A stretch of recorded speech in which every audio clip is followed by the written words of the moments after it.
Hello friends, welcome to SSC coaching centre. आज मैं आपके लिए रीजनिंग के बहुत ही इंपॉर्टेंट क्वेश्चन लेकर के आऊं जो रेलवे एनटीपीसी में आपके बहुत काम आएंगे। चलिए स्टार्ट करते हैं। पहला सवाल है, 45 का गुना 3 दिया गया है और बोला गया कि 6 से आ जाएगा। मतलब 45 गुने 3 है, क्या ये 6 के बराबर हो जाएगा? कोई लॉजिक ऐसा लग रहा है आपको जो 6 के बराबर ला दे? अगर आपको लग रहा है तो आंसर कमेंट कर दीजिए। 110 का गुना 5 से करने से क्या 4 बनेगा? ये रीजनिंग है। एग्जामिनर ऐसे ऐसे सवाल देता है जहां तक आप सोच ना पाए। 208 का गुना 4 से दिया गया है तो क्या आएगा? जो लॉजिक यहां लगा के 6 आया है वही लॉजिक यहां लगा के 4 आएगा और वही लॉजिक फिर यहां पे लगाना है। कभी ऐसा मत कर देना कि यहां कोई दूसरा लॉजिक लगा दो और यहां कोई दूसरा और यहां कोई दूसरा। ऐसा नहीं करना, एक सेम लॉजिक लगता है हमेशा। तो 45 और 3 से मुझे 6 बनाना है, तो मैं क्या कर सकता हूं? 6 बनाने के लिए जो 45 है इसमें 3 से गुना ना करके 3 से इसमें डिवाइड कर देता हूं। ठीक है, 3 से डिवाइड कर देता हूं। जब मैं 3 से डिवाइड करूंगा तो कितनी बार में डिवाइड होगा? 15 बार में डिवाइड होगा।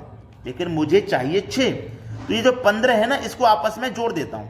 5 और 1 मिलकर के देखो 6 हो जाएगा, 6 बन गया। सेम लॉजिक आगे लगाना है। ये जो 110 है 5 से मल्टीप्लाई करने के स्थान पे मैं 5 से इसमें डिवाइड कर देता हूं। कितनी बार में डिवाइड होगा? ये डिवाइड हो जाएगा 5 दूने का 10, 1 बचेगा 10, 5 22 बार में डिवाइड हो जाएगा। डिवाइड हो गया ना। जैसे डिवाइड करने के बाद इन दोनों को आपस में जोड़ा, ऐसे ही मैं क्या करूं? इन दोनों को आपस में जोड़ लेता हूं। तो 2 और 2 मिलकर के कितना हो जाएगा? 4। और देखो 4 ही तो दिया गया है।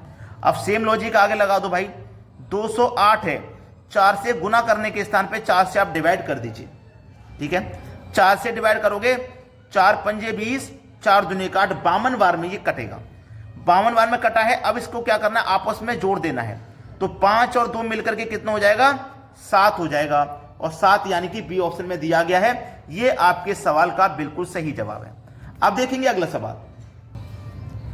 अगला प्रश्न है, यदि 1 2 3 बराबर 14 यानी कि 123 बराबर 14 है और 323 बराबर 22, तो 484 बराबर क्या होगा? देखिएगा 123 बराबर 14 है। अब मुझे इस 123 का कुछ ऐसा करना है जिससे कि मेरा 14 बन जाए। कुछ ना कुछ तो करना है। अगर मैं 3 दूने का 6, 6 कम 6 करता हूं और 6 का 2 गुना भी कर देता हूं तब भी 14 नहीं बन पा रहा।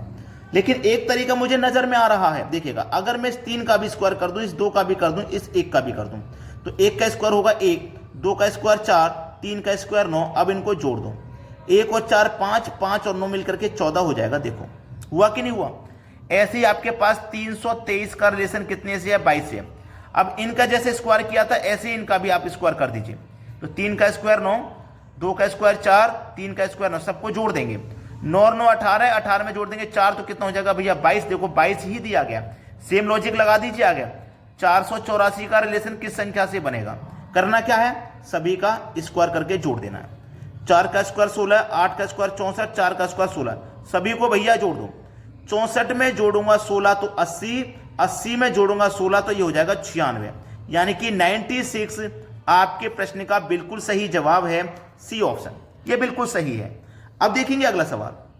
अगला प्रश्न है, यदि किसी महीने की 4 तारीख को शनिवार है तो उसी महीने की 25 तारीख के 2 दिन बाद कौन सा दिन होगा? बहुत अच्छा सवाल है। देखिएगा 4 तारीख को दिया गया है शनिवार, 4 तारीख को शनिवार का दिन है और उसी महीने की 25 तारीख के 2 दिन बाद, 25 तारीख के 2 दिन बाद बताना, 2 दिन के बाद याद रखना। देखो 4 तारीख का शनिवार है ना, फिर से शनिवार कब पड़ेगा? आप जानते हैं कोई भी दिन हो 7 दिन के बाद आता है। जब 4 तारीख का शनिवार है तो शनिवार फिर से 7 दिन के बाद आएगा, मतलब 11 तारीख को शनिवार आएगा, है ना? 11 तारीख को शनिवार आएगा। अब 11 के बाद शनिवार के कब आएगा? 7 दिन के बाद, मतलब 18 तारीख को शनिवार आएगा। 18 तारीख को शनिवार आएगा। फिर से शनिवार कब आएगा? 7 दिन बाद, यानी कि 18 में 7 जोड़ देंगे, यानी कि 25 तारीख को फिर से शनिवार आएगा।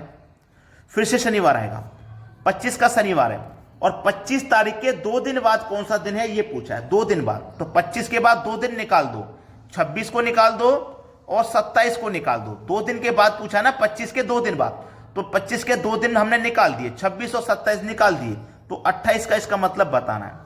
तो शनिवार के बाद 25 का शनिवार है तो 26 का रविवार होगा, 27 का सोमवार और 28 का कौन सा दिन होगा भैया? मंगलवार का दिन होगा। आपका सवाल का आंसर हो जाएगा मंगलवार, जो कि सी ऑप्शन में दिया गया है। ये आपके प्रश्न का बिल्कुल सही जवाब है। अब देखेंगे अगला सवाल। अगला सवाल है, दिए गए विकल्पों में से विषम संख्या को चुनिए। अब हमारे पास 4 विकल्प हैं, इसमें से कौन सी संख्या विषम है यह हमें बताना है। ध्यान देना, 127, 149, 167, 169 सभी संख्याएं विषम हैं, सभी संख्याएं विषम हैं। लेकिन अगर आप ध्यान दोगे ना तो आपको यह पता लग जाएगा कि 127 किसी भी संख्या का स्क्वायर नहीं होता, 149 भी नहीं होता, 167 भी नहीं होता, लेकिन 169 ये 13 का स्क्वायर होता है। तो ये जो संख्या ना स्क्वायर में दी गई है और ये तीनों संख्याएं अलग हो जाएंगी क्योंकि हमें विषम को बताना है। तो ये तीनों संख्या अलग है, चौथी संख्या विषम है क्योंकि ये स्क्वायर में दी गई है, बाकी 3 नहीं दी गई। तो डी ऑप्शन हमारे सवाल का बिल्कुल सही जवाब हो जाएगा। अब देखते हैं अगला सवाल। अगला प्रश्न है, 7 है 28 है, 9 है 45 है, 11 है 66 है और दोनों ही जगह क्वेश्चन मार्क है। तो चलिए हम इसमें क्या कर सकते हैं, ध्यान देना। ये मेरे पास क्या है, 7 से 28। अगर मैं 7 का मल्टीप्लाई 4 से करूंगा तो 28 बन जाएगा। क्लियर, 7 का गुना 4 से किया 28, 9 का गुना 5 से करूंगा 45, 11 का गुना 6 से करूंगा 66। तो यहां पे जो संख्या होगी उसका गुने मुझे 7 से करना पड़ेगा, तब मुझे ये संख्या पता लगेगी। इतना तो कंफर्म हो गया भाई, इतना तो कंफर्म हो गया। लेकिन मुझे एक संख्या ही तो पता लगेगी, ऐसे मुझे दोनों संख्या पता लगानी है। तो देखिए, ये 7 से मेरा 9 हो गया, एक संख्या को मैं छोड़ के चलूंगा तो 7 में 2 जोड़ूंगा 9, एक संख्या को यहां भी छोड़ के चलूंगा तो 9 में 2 जोड़ूंगा 11, फिर एक संख्या को छोड़ के चलूंगा तो 9 में 2 जोड़ूंगा 13। यहां पे जो संख्या आएगी वो 13 हो जाएगी, इतना कंफर्म हो गया। चलिए, ये कितना गुना है, 7 चौक 28, 4 गुना। ये कितने गुना है, 5 गुना। ये कितने गुना है, 6 गुना। तो ये कितना हो जाएगा भैया, 7 गुना। तो 13 सत्ते 91 हो जाएगा यहाँ पे। तो 13 और 91 ये दोनों संख्या पता लगी, 13 और 91 हैं, जो कि हमारे सी ऑप्शन में दिया गया। ठीक है, ये हमारे सवाल का सही जवाब है। अब देखते हैं अगला सवाल। अगला प्रश्न है, पिता की आयु उसके पुत्र की आयु का 7 गुना है, 5 वर्ष बाद उनके आयु का योग 50 वर्ष हो जाएगा, तो पुत्र की वर्तमान आयु ज्ञात कीजिए। चलिए, ये सवाल मैं आपको होमवर्क के लिए देता हूं।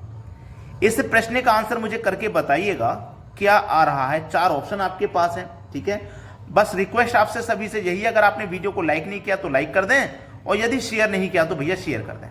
ठीक है दोस्तों, इस प्रश्न का आंसर जरूर कमेंट में बताइएगा क्या आएगा। धन्यवाद।